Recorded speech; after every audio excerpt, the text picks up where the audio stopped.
Measuring performance is supply chain metrics. Supply chain are fluids and are continuously adjusting to changes in supply and demands for the products they handle.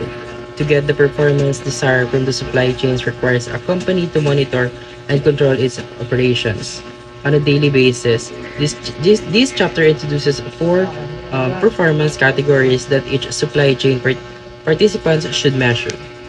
It then discusses the performance metrics that can be used in each of these performance categories.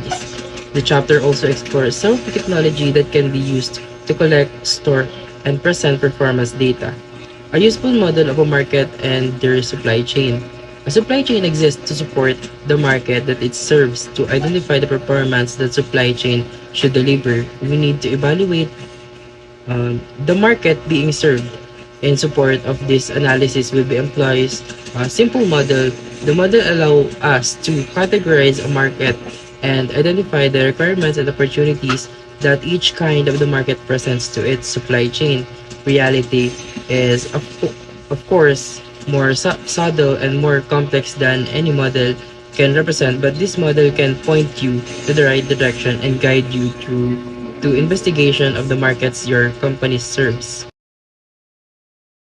Supply chain management, or SCM, involves the planning and execution of processes required to convert raw materials into finished goods, including the procurement of materials, production, fulfillment, and support. The strains on the supply chain are many and, when not properly managed, can cripple a business, leaving it unable to produce goods or fulfill customer orders. Effective supply chain management provides visibility into inventory levels and detects potential disruptions along the supply chain, helping businesses meet demand, fulfill orders at the lowest cost possible, and deliver a positive customer experience. Market performance categories. Markets in each quadrant have their own mix of opportunities for the supply chain that supports them. A different mix of performance characteristic is required of companies in the supply chain of each kind of market. In order to thrive, the companies in the supply chain must be able to work together to exploit the opportunities available to their market. The highest profits to go to the companies that can successfully respond. Essentials of supply chain management. Each market quadrant presents different opportunities. First quadrant is mature. Supply exceeds demand. Opportunities lie on coordinating with supply chain partners to provide a wide range of products to the market and accommodate wide fluctuations in product demands while maintaining high levels of customer service. Next quadrant is steady. Established market supply and demand are balanced. Opportunity lie in each company fine-tuning and optimizing their internal operations to get maximum efficiency and best overall supply chain probability. New market and new product supply and demand are low. Opportunities lie on partnering with other companies in the supply chain to gather intellectual supply chain, what is the market wants, and build delivered products that will be attractive to the market. The last quadrant is growth. Demand exceeds supply. Opportunities in line the buildings or market share and recognized through working with study chain and partners to provide high levels of customer service and measured by other fill rate and on-time delivery. These four quadrants helps us to grow and to have a maximize control to the market's economy and also the demands. Supply chain analytics uses data produced by the various parts of the supply chain, such as procurement, manufacturing, and fulfillment, to help business leaders improve supply chain logistics. There are 4 types of analytics that are most commonly used. Descriptive analytics provides metrics into what's currently happening with the business, such as safety stock levels, fill rate, or average lead times. Predictive analytics focuses on the future, helping you forecast demand and mitigate potential risks. Prescriptive analytics combines the results of descriptive and predictive analytics to suggest what actions a business should take right now in order to reach its desired goals in the future. And finally, Cognitive analytics helps solve complex problems using machine learning and AI. With these valuable insights, supply chain analytics resolves hidden inefficiencies for near-term cost savings and helps leaders put long-term strategic changes into effect, all of which ultimately gives the business a competitive advantage. Measuring performance supply chain metrics. These are the four that we are going to discuss. Number one is customer service, internal efficiency, demand flexibility, and product development. First is the customer service. Customer service measures the ability of the supply chain to meet the expectation of the customers depending on the type of the market being served. The customers in the market will have a different expectations for the customer service. Customer service in some markets both expect and will pay for high level of product availability and quick delivery of small purchase quantities. Next one is internal efficiency. Internal efficiency refers to the ability of the company or supply chain to operate in such way to generate appropriate level of probability. As with customer service, market conditions vary and what is the appropriate level of profit varies from one market to another. Third one is the demand flexibility.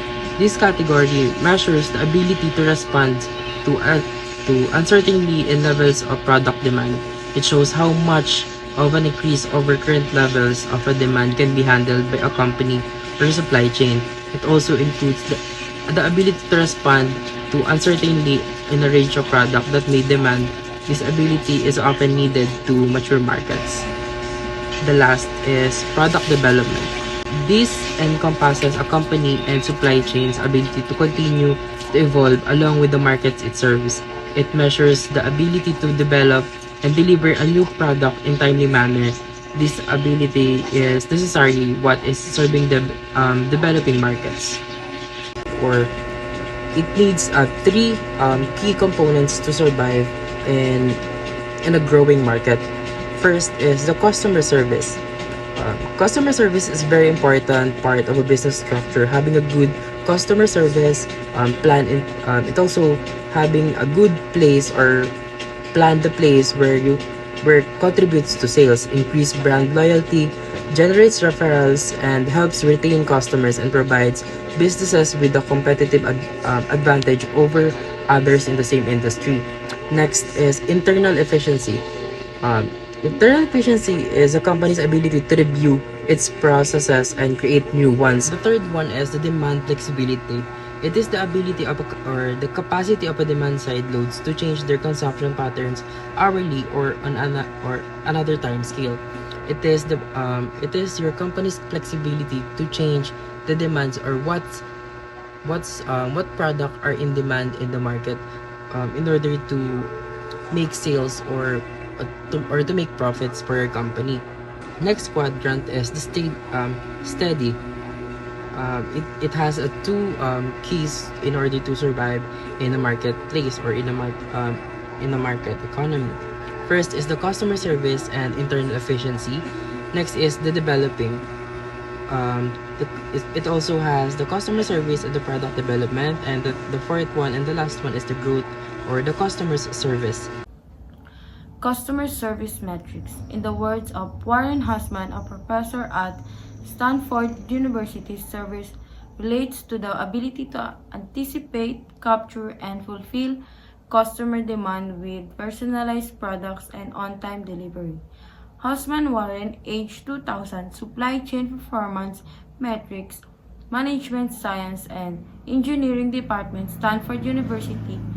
The reason that any company exists is to be of service to its customers. This is the reason that company supply chain exists is to serve the market it is attached to.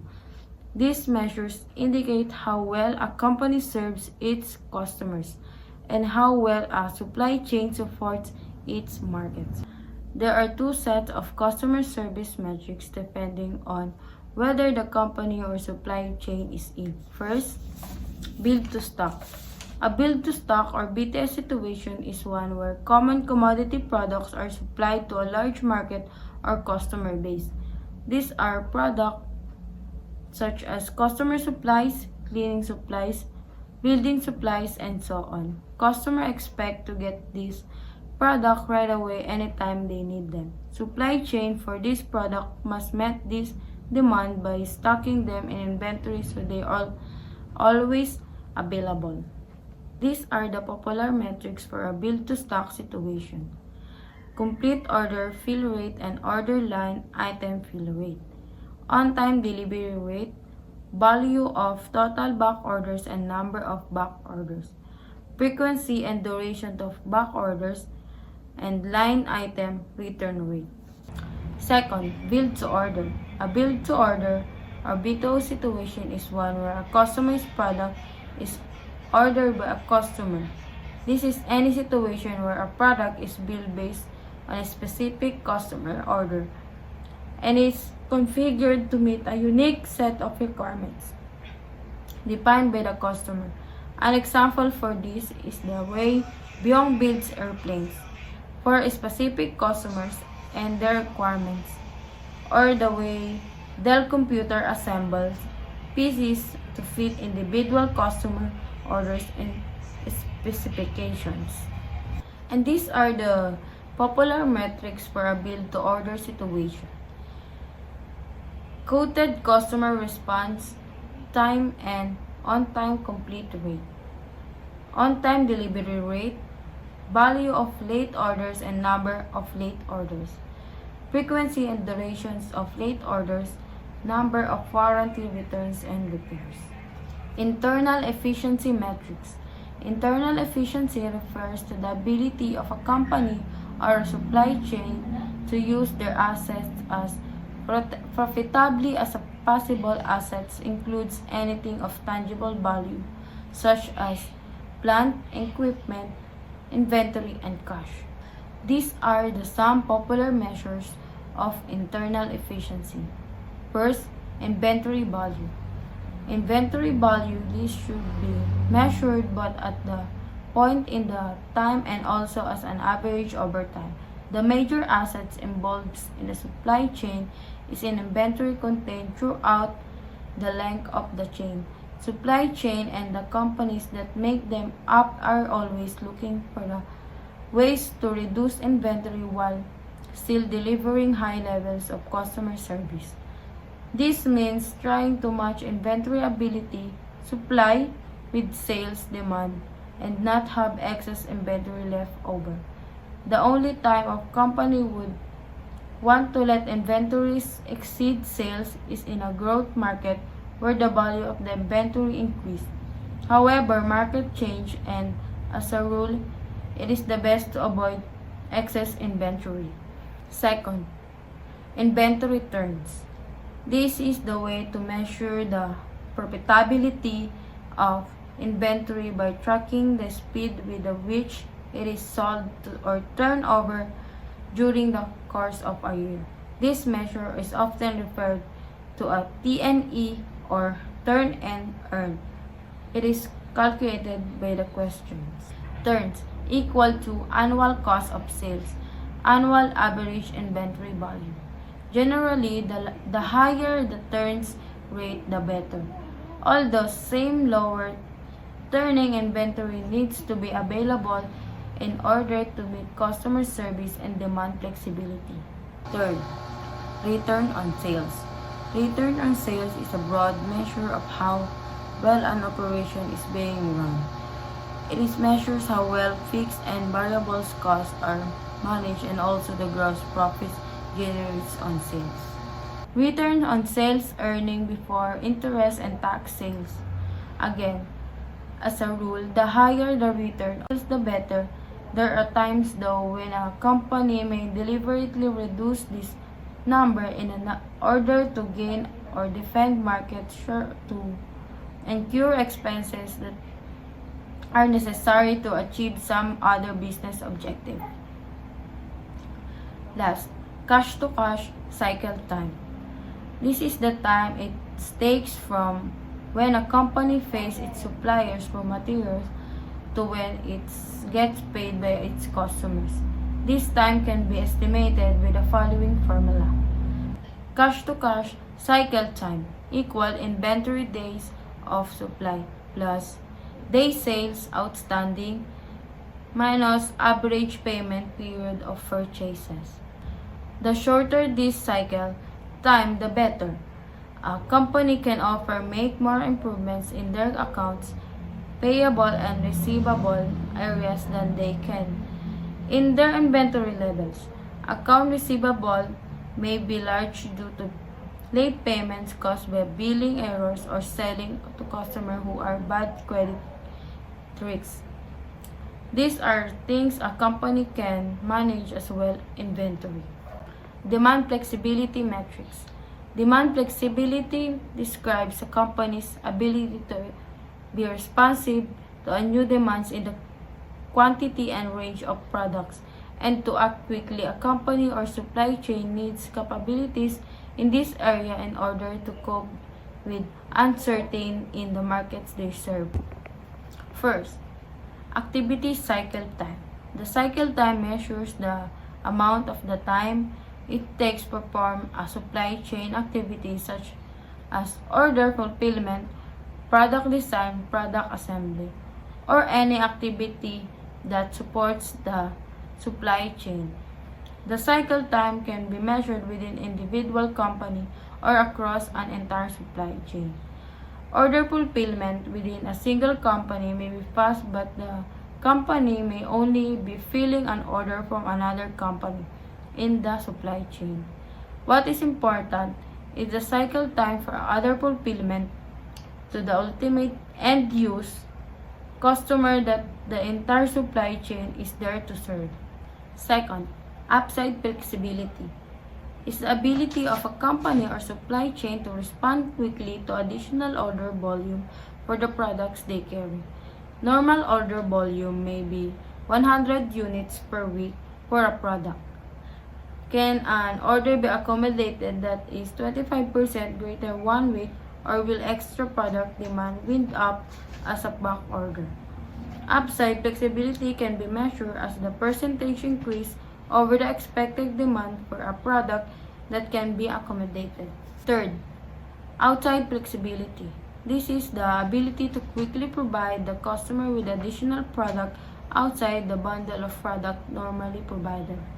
As the markets mature and technologies blend, products that were once considered outside of the range of a company's offering can become a logical extension of its offering. There is danger in trying to provide customer with a new unrelated set of products that has little common with the existing product bundle. However, there is opportunity to acquire new customers and sell more to existing customers when outside flexibility is managed skillfully. And lastly, product development metrics. Product development as a company or supply chain's ability to design, build, and deliver new products to serve their markets as those markets evolve over time. Technically, innovations, social change, and economic developments cause a market to change over time.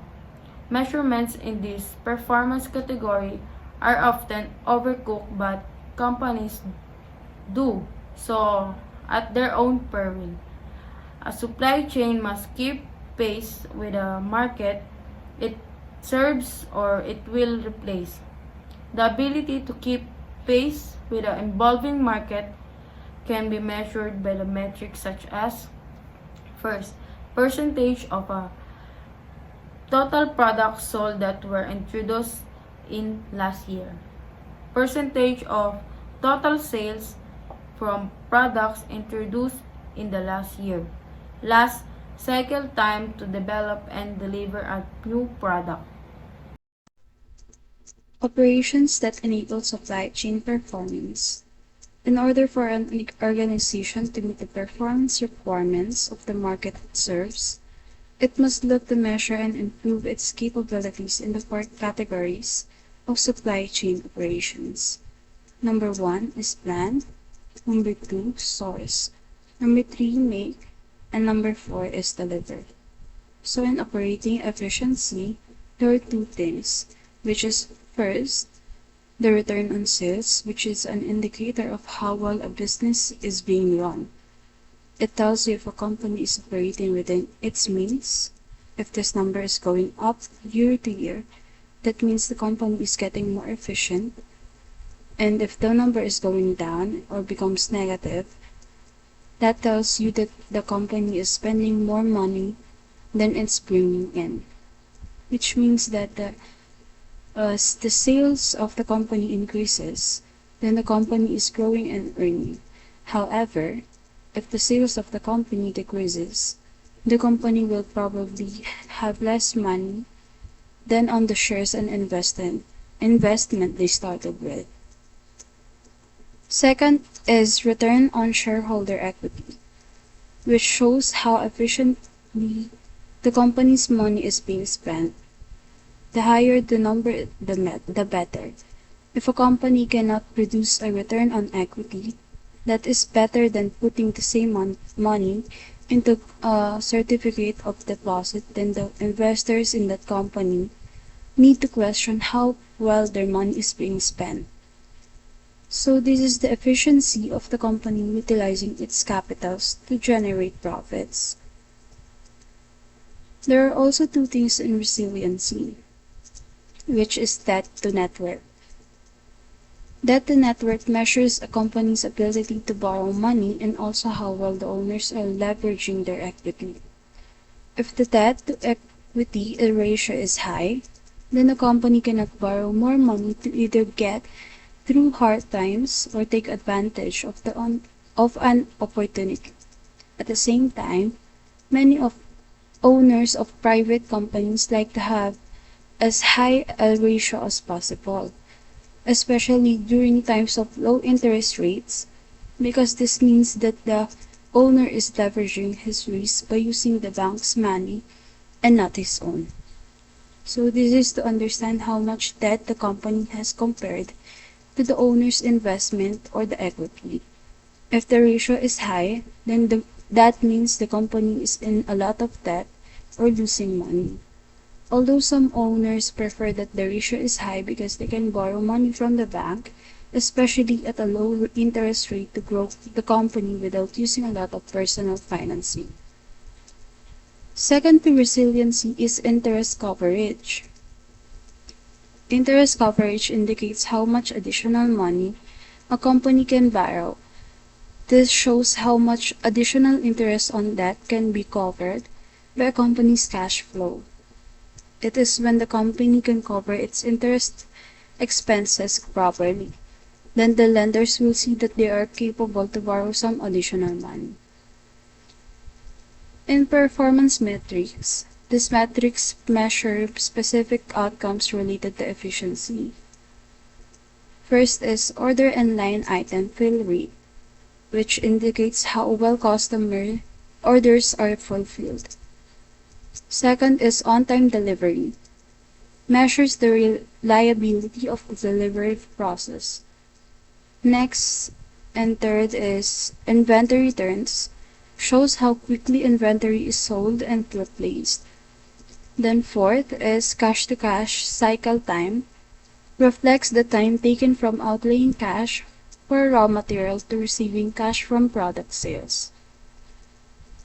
So in level 2 performance metrics, according to the SCOR model, data should be collected in 4 operational areas. First is planning. Costs associated with planning, financing of inventory, days of supply, and accuracy of forecasts. Second is sourcing, cost of material acquisition, sourcing cycle times, and days of supply for raw materials. Third is making, measures like product defects, production times, and quality of goods produced. And fourth is delivery, includes fill rates, management costs, lead times for orders, and return rates for items. And for level 3 diagnostic metrics, when performance targets are missed, deeper analysis is needed. The first analysis is complexity measures, assess the intricacies of supply chain operations, such as order changes and inventory costs. Configuration measures, Analyze product volume by sales channel, supplier diversity, and geographical sourcing. Then third is management practices. Evaluate planning efficiency, forecast accuracy, and handling of obsolete inventory. So here in business operations support, company performance, we will see the previous metrics or measurements of performance were utilized in the table and is properly measured. Organizational performance indicators make it possible to evaluate the performance of the organization according to different aspects. By collecting this information, it becomes possible to paint an accurate picture of the organization's health and make informed decisions to constantly improve it. There are 4 types of indicators to measure organizational performance: key financial indicators, key performance indicators, key knowledge indicators, and key behavioral indicators. The first tools for developing an organization are the key financial indicators, KFIs. These are used to assess the financial health of the company to ensure that it is creating value to stay alive. The 5 main financial performance indicators are growth, profitability, liquidity, leverage, and activity. Essential to the survival of an organization, KFIs are indeed the main decision-making tool in the early stages of its evolution. However, they offer a strictly financial view of the organization and its performance, which hampers the possibility of improving operational performance. To ensure the performance of these best practices, key performance indicators come into play. KPIs allow for quicker and more efficient monitoring of operational excellence and the adequate use of good practices. Here are some examples of KPIs that are known and used in the vast majority of companies: service rate, customer satisfaction, human productivity, overall efficiency rate, and rework rate. However, KPIs don't guarantee better performance. By constantly adding layers of processes to measure performance indicators, companies are also adding immense weight on their employees and managers. Key knowledge indicators correlate knowledge and worker engagement to assess available human performance. More precisely, these indicators focus on the workforce, the teams that apply the processes on a daily basis. They help to determine if each employee possesses the required level of theoretical and practical knowledge for their activity. Some areas of knowledge to be assessed include technical knowledge, procedural knowledge, and organizational knowledge. If each employee possesses the required level of theoretical and practical knowledge for their activity, those who manage them must also know their role in driving the operational and financial performance of the organization. Key behavioral indicators are used to measure management behaviors that support improved organizational performance. By measuring the managerial performance of all supervisors, team leaders, foremen, supervisors, etc., it becomes possible to act on their skills and behaviors through training, coaching, and monitoring their long-term development. KBEIs measures managerial performance from 4 perspectives: knowledge, know-how, management style, and mindset. The more mature an organization is, the more depth it has. It is therefore logical that several levels of performance indicators exist to provide information relevant to organizational performance depending on the company's stage of maturity. In collecting and displaying performance data. Historically, companies relied on periodic reports to make management decisions which sufficed in stable environments. However, with today's fast-paced business landscape marked by shorter product life cycles, niche markets, and rapid technological changes, this approach is inadequate. Companies must develop a reporting system that provides data at 3 levels. First is strategic, for top management to set direction. Second is tactical, for middle management to determine implementation methods. Third is operational, for frontline staff to execute tasks effectively. The 3 levels of detail. In a supply chain management context, the strategic data consists of current actual as well as plan and historical numbers that shows the company is standing in the 4 performance categories, which is customer service, internal efficiency, demand flexibility, and the product development. So in level 1, we have strategic data. This data provides an overview of a company's performance across key categories such as customer service, internal efficiency, demand flexibility, and product development. It includes both current and historical figures as well as external market data and benchmarks, allowing top management to assess overall business health and set long-term objectives.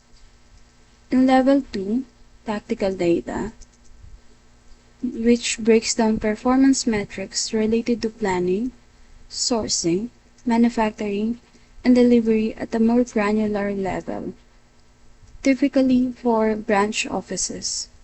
This data supports middle management in making informed decisions regarding resource allocation and operational strategies to meet the goals established by upper management. And then for Level 3, we have operational data. This data consists of detailed diagnostic measures that have frontline staff understand day-to-day operations. It enables them to identify issues and implement improvements to meet established performance targets and ensuring that the tasks are carried out effectively and efficiently. So in these slides, a data warehouse is a central repository of data from various systems within a company. It's crucial for collecting and storing data automatically to avoid manual entry. The data warehouse is composed of database software and automated connections to other systems. It provides predefined reports, allow for ad hoc queries, and support detailed investigations.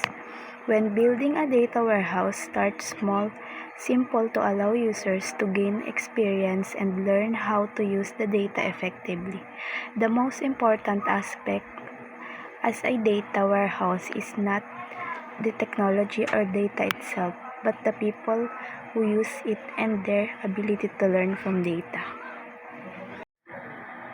This passage discusses the benefits of using data warehouse in supply chain management. Here are the key points. Efficiency. Data warehouse can help employees within a company become more efficient by providing them the data they need to make better decisions. Second, collaboration. Data warehouse can also be used to share information with other companies in the supply chain, which can improve overall efficiencies collaboration. Third, electronic reporting. Sharing information electronically, often through reports, allow other companies to access a company's data warehouse over the internet. In short, the data warehouses can be a powerful tool for improving efficiency, collaboration, and supply chains. Spotlighting problems and finding opportunities. Company needs to define key performance targets for different areas like customer service, efficiency, and product development based on their market. These targets help monitor and control daily operations. To achieve these targets, companies use dashboard, one-page display of key data. Each dashboard is tailored to the specific need of different levels within the company, from senior management to individual staff. Senior management sets overall company's targets. Their dashboards provide high-level view the company's current progress towards these goals. This diagram shows on how a company can organize its data to meet the needs of different audiences. Strategic market view. This view focuses on big picture trends and company performance targets. Tactical company view.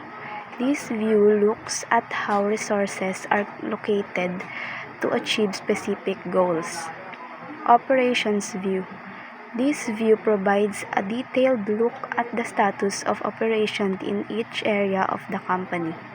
All of these views are based on a central company data warehouse, which serves as the single source of truth for all data. This makes it easy for everyone in the company to access the information they need to do their jobs effectively. The data warehouse also facilitates sharing data with customers and suppliers, which is essential for according supply chain activities. This passage emphasizes the importance of performance tracking in supply chain management. Senior managers set performance targets and use dashboard to monitor overall company performance. Middle managers are responsible for managing specific areas and use dashboard to track progress towards their targets. Staff in various departments use dashboards to focus on specific business operations and identify issues needing attention. The use of dashboards, key indicators, and data analysis help companies: 1. Identify problems early and take corrective actions. 2. Spot opportunities for improvement. 3. Become more efficient and responsive to market changes. For overall, the faster a company can react to changes, the more successful it will be in the long run. These slides emphasizes the importance of adaptability in supply chain management. Markets change rapidly, requiring companies to adjust their strategies quickly. Companies need to be flexible and able to shift their focus from one performance area to another. Example, customer service to product development. As market demands change, sharing data across the entire supply chain is crucial to enable quick responses to market shifts. The ability to adapt and respond effectively to changing market conditions is essential for long-term success.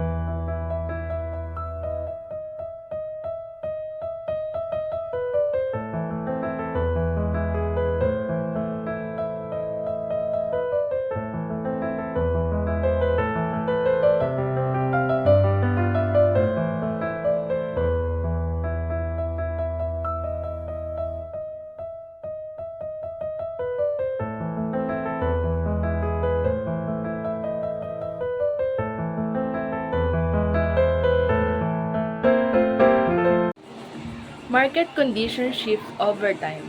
Market conditions are dynamic and influenced by multitude of factors, ranging from economic cycle to technology advancements. Both businesses and consumers must stay vigilant and adaptable to thrive amid these ever-changing conditions. Essential of supply chain management. Supply chain management is a crucial aspect of business operation that involves the oversight and management of the flow and goods information and finance as they move from supply to manufacturer, to wholesaler, to trader, to consumer. Here are the essential components of SCM: planning, sourcing, manufacturing, delivery, and logistics, returns management, integration, sustainability, and ethics, and for the last is conscious improvement. Essential of supply chain management. Efficiency refers to the ability of a company or supply chain to use its assets, or profitability as possible popular. Measures of internal efficiencies are metrics such as inventory value, inventory turns, and return on sales. Demand flexibility describes the ability of a company or supply chain to be responsive to sudden market demands and greatly increase quantities of products or for additional products outside in the normal bundle of products. Provide products development measures and organization ability to design, build, and deliver new products to serve their markets. As those markets evolve over time, performance in this area is the most important in developing markets. Benefits of data sharing across the entire supply chain. Data sharing across the entire supply chain can lead to significant benefits, including in-chain transparency, improved collaboration, increased efficiency, better consumer satisfaction, improved risk management, innovation, and sustainability. By leveraging shared data, supply chain partners can create a more responsive, resilient, and competitive supply chain. The best supply chains are those that continuously seek to improve. This involves analyzing performance, metrics, generating feedback, and implementing change that can enhance efficiencies, reduce costs, and improve consumer satisfaction. By understanding and effectively managing these essential components, businesses can create a more efficient, responsive, and resilient supply chain that can adapt to changing market and condition of customers' needs. Executive insight. While historical trends and predictive models are essential tools for businesses forecasting, they are not foolproof. The combination of exclusive intuition, lack of customers, communication, and potential data distortion makes forecasting a complex and sometimes inaccurate endeavor. Understanding this challenge helps in creating more robust strategies to mitigate risks and improve accuracy in future forecasts.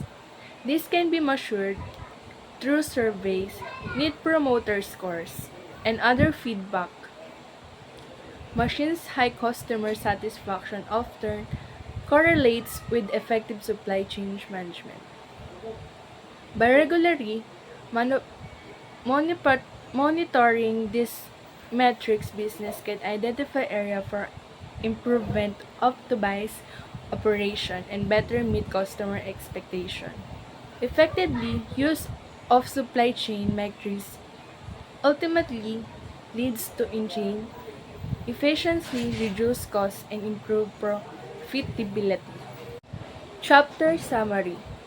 A useful model of markets can be constructed using the basic components of supply and demand. Using these two components result in a model that defines four markets quadrants. First is developing markets. High potential but uncertain early adoption can be lead to substantial rewards. Next is grow markets. Rapidly expanding with demand outpacing supply, competitive and dynamic. Next is steady markets. Balanced and predictable idea for stable and sustained business operation. And the last one is mature markets. Oversupply of often competitive requires strategic adjustment to maintain profitability.